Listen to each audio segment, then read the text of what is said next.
Welcome to the 11 Plus Exam Daily Vocab Show, where we build your 11 Plus exam vocabulary one word at a time.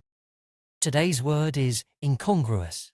It is spelt I-N-C-O-N-G-R-U-O-U-S. Thinking, con. Grew like the character in the Despicable Me films, then O-U-S. Before we get into today's word, if you're taking your 11 Plus exam this year, we are here to help. Visit the Exam Coach website and you can find loads of great resources, from practice papers to 11 Plus exam planning tips. Remember to take a look at the upcoming courses and workshop schedule. On weekends and over the school holidays, we help children master their 11 Plus exam skills in order to gain entry to their first choice grammar or independent school.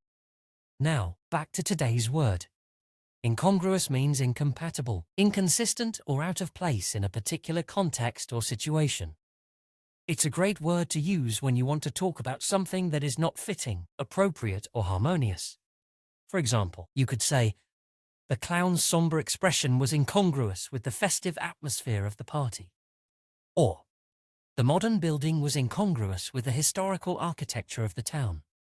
The word incongruous comes from the Latin word incongruous, which means not agreeing or not consistent, referring to something that is not in agreement with its surroundings or context, the same as today.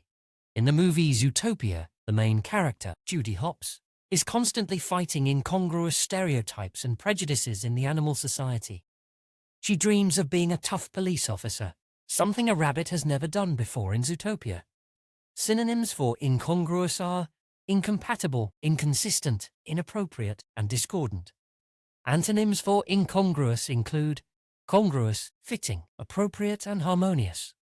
Impress your friends and family by using your new word today, incongruous.